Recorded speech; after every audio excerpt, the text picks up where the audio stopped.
제가 그 상가 분양 절대 받지 마세요라는 영상을 올린 적이 있었는데 이제 그걸 보시고 들어오신 분들이 굉장히 많이 질문을 주세요.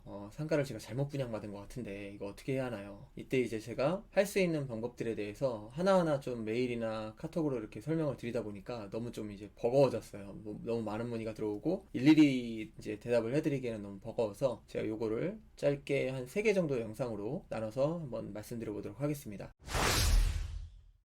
우선 이제 내가 잘못 받았다고 인식이 조금 되신다면 조사부터 해봐야 되잖아요. 기본적으로는 웬만해서는 상가를 분양받았다면 손해볼 확률이 거의 99%일 거예요. 제가 그 영상에서도 대충 설명을 드렸는데 우선 이제 토지를 공급하는 국가 자체가 이제 옛날에는 분양 방식으로 그 상가용지도 공급을 했다면 이제는 입찰 방식으로 바꿨어요. 그러면 주택에서 많은 돈을 벌 수 없기 때문에 상가용지에서라도 좀 돈을 남겨야 되고, 그러니까 LH나 이런 데가 분양을 할 때 애초부터 높은 단가로 분양을 해요. 그러니까 분양이 아니죠. 청약을 하는데 그 청약에는 붙기 위해서는 경쟁이 치열해지다 보니까 아주 높은 가격에 이제 경쟁 입찰이 끝날 수밖에 없다.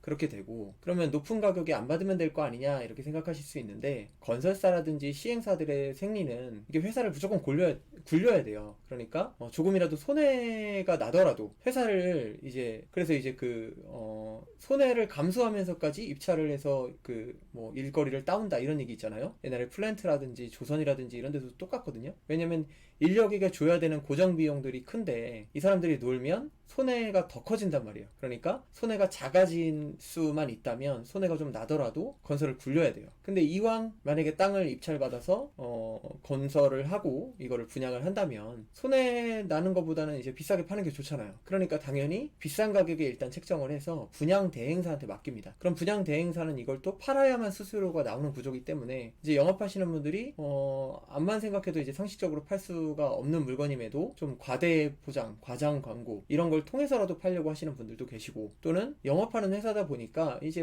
원래 이쪽 분야의 전문성이 없으셔도 교육을 그렇게 받아요. 이 물건 받으면 대박이다 이렇게 교육을 받아서 자기도 정말 이게 대박인 줄 알고 파시는 영업사원들도 있어요. 그래서 본인도 사고 친인척한테도 팔고 이렇게 한단 말이죠. 여튼 이런 구조적인 모순 때문에 우리가 상가를 분양받아서는 타산이 없다. 상가를 제가 매매, 금매나 경매로는 매우 추천하는 분야이지만 이것조차 공부를 좀 해야 되는데, 분양은 공부를 안만 해도 승률이 굉장히 낮다. 그러다 보니 이제 지금 후회가 막급하신 분들이 이렇게 찾아보시다가 제 영상을 보고 저한테 연락을 주시는 분들이 많은데, 우선 이제 내가 이게 확신이 없잖아요. 이게 정말 잘못됐는지 안 됐는지, 또 팔고 나서 그 동네 상권이 엄청 좋아진 것 같아 보이면 후회가 될 수도 있고, 그러니까 이제 여러분들이 조사를 확실히 하셔야 됩니다. 조사를 확실히 하는 방법 중에 우선 첫 번째로는 내가 어떤 신도시에 상가를 받았어요. 그러면 주변에 비슷한 규모의 비슷한 신도시에 가봐서 거기에 단지 내 상가면 단지 내 상가, 중심 상권이면 중심 상권에 1층이면 1층, 코너면 코너, 나랑 가장 비슷한 상가의 월세를 조사해 보세요. 대신 이제 내가 분양받은 곳보다 시간이 좀 앞선 곳이어야겠죠. 2년이나 5년이나 길면 10년도 더 전에 분양이 돼서 상권이 완성되고 끝난 곳에 가서 시세 조사를 해보세요. 내가 여기서 예를 들어 내가 분양받은 상가가 편의점을 할 만한 상가예요. 그러면 편의점을 알아보고 다니는 거예요. 나 여기 편의점 할 만한 상가 보러 왔습니다. 좀 보여주세요. 해서 여기 월세는 얼마나 됩니까? 이런 걸 보고 다니시면 돼요. 그렇게 다니시다 보면 뭐야, 내 상가랑 거의 비슷한 입지에 비슷한 그 면적에 이런 상가인데도 가격이, 나는 한 360만 원 받을 수 있다고 안내를 받았는데 끽해봤자 150만 원이다, 200만 원이다. 이건 아니구나. 이렇게 생각을 좀 유추해 볼 수 있겠죠. 두 번째로는 내가 가지고 있는 상가에 그 장사를 하시는 분이 지급할 수 있을 만한 월세를 좀 생각을 해보셔야 돼요. 예를 들어 내가 한 네일샵을 할 수 있을 만한 상가를 갖고 있어요.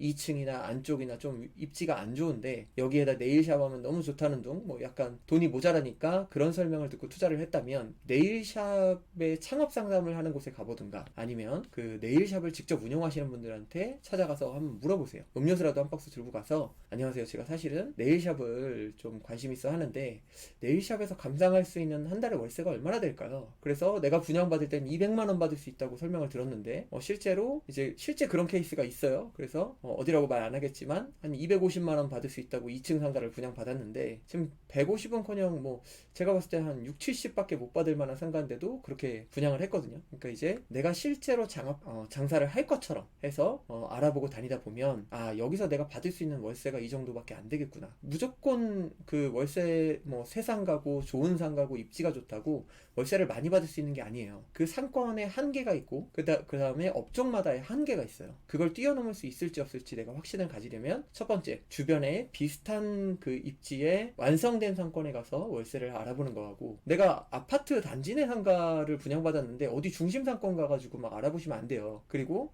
내가 또 중심 상권에 받았는데 어디 또 무슨 이상한 그 뭐 그런 상권을 알아보시면 안 된다는 거죠.